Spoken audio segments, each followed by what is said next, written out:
Hello everyone.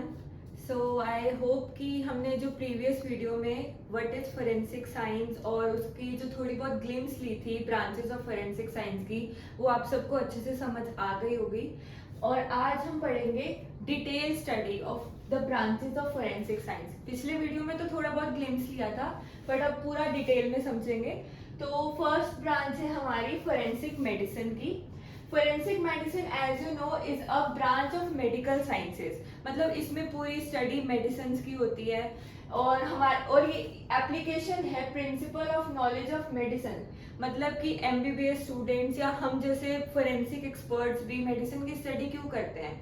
Suppose आप ये देखो कि किसी को ऑटोप्सी करने गए हो आप, विसरल टिश्यूज में आपको क्या मिला है, या फिर कोई इंजरी हुई है, वो इंजरी का क्या शेप है, या उस इंजरी से आप किस वेपन को लिंक कर सकते हो उस। हाँ, सो बेसिकली इसमें हम क्या स्टडी करते हैं, हम इसमें ये देखते हैं कि कॉज ऑफ डेथ क्या है, या उसकी डेथ एक्सफिक्सिया से हुई है, क्या उसकी डेथ ड्राउनिंग से हुई है। अब वो सब कैसे पता लगेगा, वो सब की स्टडी हम मेडिसिन में करते हैं। अब सपोज कितने टाइप की इंजरीज होती हैं, अब डेड बॉडी पे लेसरेशन मार्क्स हैं या एब्रेशन मार्क्स है, उसका पता आप कैसे लगाओगे। आप देख के ये तो नहीं बोल सकते कि एब्रेशन है या क्या है, वो सबको हमें अच्छे से डिटेल में स्टडी करने के बाद ही आप बता पाओगे ना। तो ये सब की स्टडी हम फोरेंसिक मेडिसिन में करते हैं। अब पोजीशन चेंज हुई है बॉडी की, सपोज कोई डेड बॉडी है, कोई मर्डर हो गया, तो जो भी कल्प्रिट है उसने सपोज पोजीशन चेंज कर दी बॉडी की, एक जगह से दूसरी जगह पर चला गया वो, तो उसके बारे में बताने के लिए उस सब के बारे स्टडी जो है आप फोरेंसिक मेडिसिन में करते हैं। उसके बाद आप टाइम सिंस डेथ बता सकते हो कि कितना टाइम पहले उसकी डेथ हुई थी। आपने जैसे सीआईडी देखा होगा, तो डॉक्टर शाहरुख ही उसमें बताते हैं ना, लाइक 2 से 3 घंटे पहले शायद वो मरा होगा, या फिर इसकी डेथ तो काफी टाइम पहले हो चुकी है। तो वो सब कैसे पता चलता है, वो सब स्टडी हम करेंगे फोरेंसिक मेडिसिन में। सो आई होप आपको ये क्लियर होगा। तो will move forward to the next branch now. So हमारी अब नेक्स्ट ब्रांच जो है वो है forensic toxicology. Basically in forensic toxicology हम डील करते हैं पॉइजन्स के साथ। अब वेरियस टाइप ऑफ हमारे पास केमिकल सब्सटेंसेस होते हैं जो they can act as a poison on our body. Means कोई भी ऐसे केमिकल सब्सटेंस जो हमारी बॉडी पे हार्मफुल इफेक्ट करे और लाइक बाद में उससे डेथ भी पॉसिबल है। तो उस सब की स्टडी हम किस में करते हैं, फोरेंसिक टॉक्सिकोलॉजी में। बेसिकली आप यहाँ डेफिनेशन से देख सकते हैं that it is a knowledge of source, characters and properties of the poison. Basically इसमें हम कई तरह के पॉइजन्स के वो किस कहाँ से आया है, कहाँ से हमने प्रोक्योर किया है, उनकी प्रॉपर्टीज क्या क्या है, उनकी कैरेक्टरिस्टिक्स क्या क्या है। अगर ये सब चीजें आपको पता होंगी तभी आप आगे चलकर ये बता पाएंगे ना कि इन साइंस एंड सिम्टम्स से कि इस पर्टिकुलर इंसान की डेथ जो है वो इस पर्टिकुलर पॉइजन से हुई है।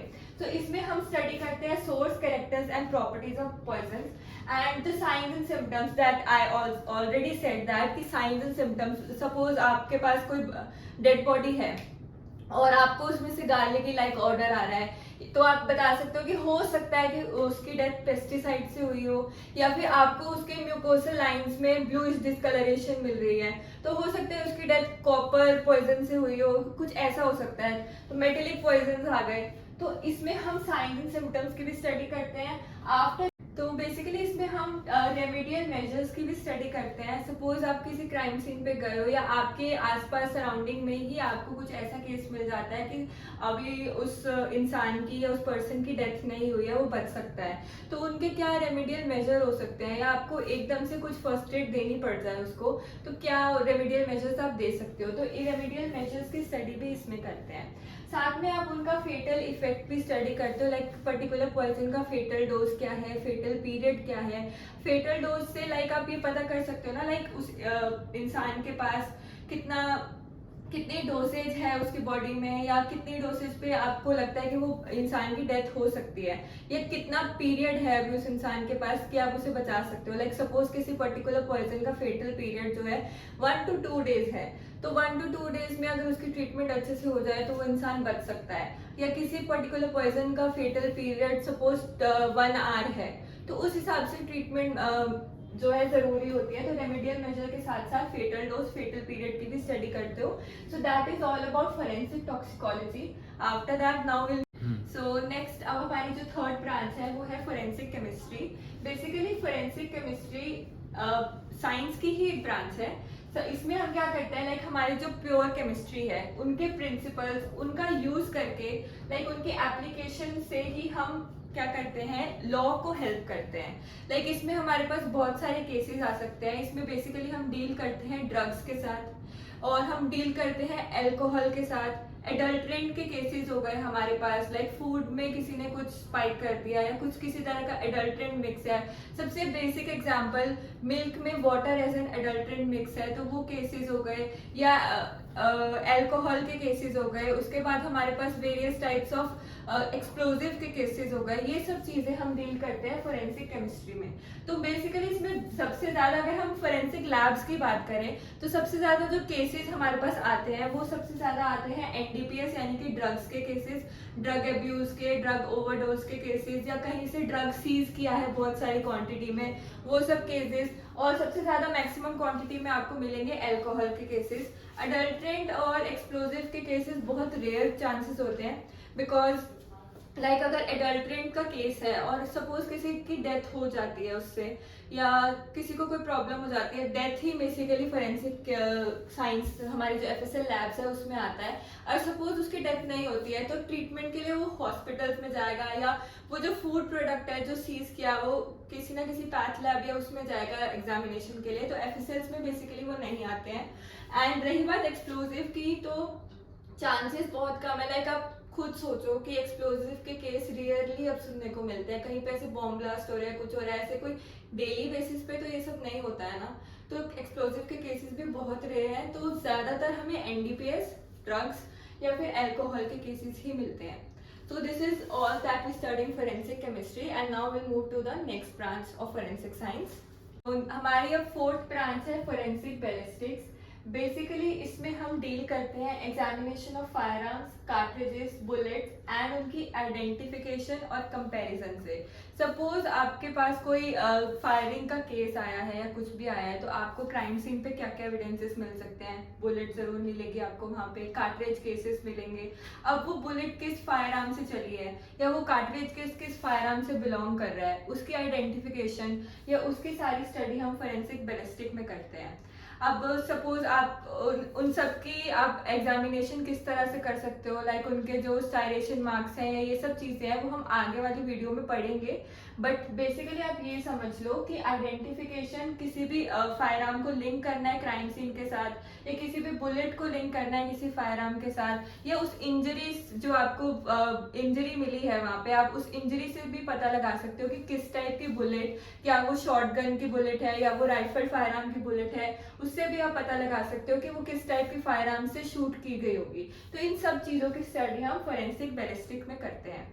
बायोलॉजी, इसमें हम बेसिकली प्योर साइंसेज, अब आपको पता है फोरेंसिक साइंसेज जो है वो प्योर साइंस का ही अप्लाइड फॉर्म है, मतलब प्योर साइंसेज को यूज करते हैं, उनकी एप्लीकेशन करते हैं हम क्राइम को सॉल्व करने के लिए। तो इसी में हम बायोलॉजी यानी कि जूलॉजी और बॉटनी को कंबाइन करके उनका जो अप्लाइड फॉर्म है, मतलब उनकी एप्लीकेशन करते हैं ताकि हम वेरियस टाइप ऑफ क्राइम्स को सॉल्व कर सकें। इसमें केसेस किस तरह के आ सकते हैं, सपोज क्राइम सीन पे आप गए, आपको हेयर सैंपल मिला है। अब हेयर सैंपल से आप वो हेयर किससे बिलोंग करता है, वो हेयर का ओरिजिन क्या है, क्या वो ह्यूमन हेयर है भी या फिर वो किसी और स्पीशीज का है, या वो ह्यूमन हेयर है तो वो किस पार्ट ऑफ बॉडी का हेयर हो सकता है। तो उस सब की स्टडी आप बायोलॉजी डिवीजन में करोगे।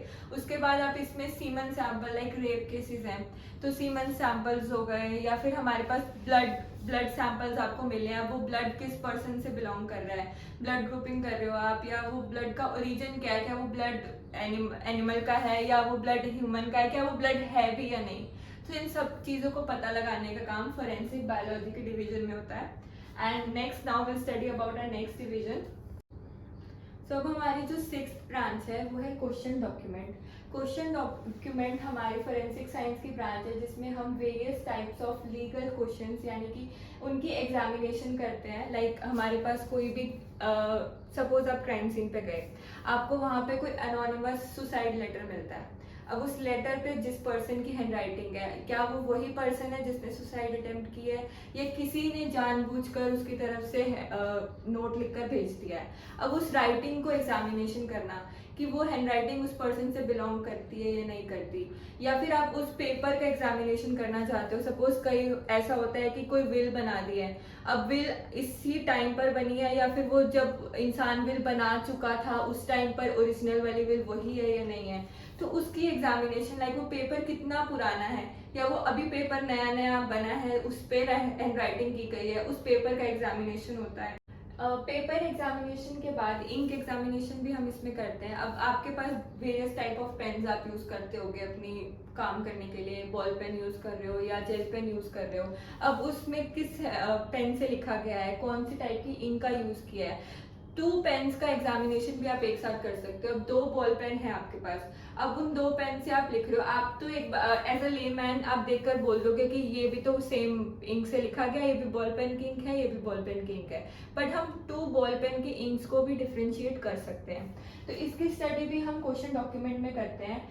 आगे हम इसमें और क्या स्टडी करते हैं, लाइक फॉर्जरी के केसेस हो गए। कई बार क्या होता है कि किसी और ने किसी का इम्पर्सनेट करके सिग्नेचर कर दिया, लाइक हो सकता है आपने या किसी आपके जानकार ने कभी बचपन में, जैसे हम कई बार होता है ना कि टेस्ट में अच्छे नंबर नहीं आए तो पेरेंट्स के साइन करके चले जाते हैं और घर पे जा या टीचर के सामने जाकर दिखाते हैं कि मैम हमारे तो पेरेंट्स ने साइन करके दे दिए, बट ये भी एक तरह की फॉर्जरी है। लाइक सिग्नेचर की फॉर्जरी हो गई या आपकी हैंडराइटिंग की फॉर्जरी, आपकी तरह कोई लिखने की कोशिश कर रहा है, इन सब की स्टडी भी हम क्वेश्चन डॉक्यूमेंट में करते हैं कि whether that document is forged और नॉट। उसके बाद काउंटरफीट्स, लाइक काउंटरफीट्स डुप्लीकेट, सपोज कोई आपको नकली नोट मिल गया, अब आपको कैसे पता चलेगा कि वो नकली है या नहीं है।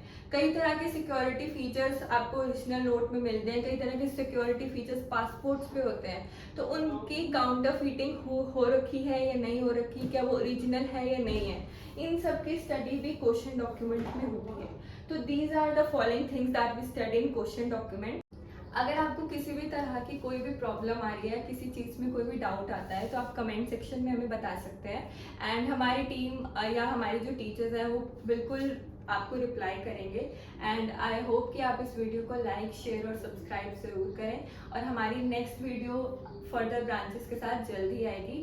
Thank you so much. And अगर आप हमारे इंस्टाग्राम चैनल को भी फॉलो करना चाहते हैं तो उसका लिंक आपको डिस्क्रिप्शन बॉक्स में मिल जाएगा।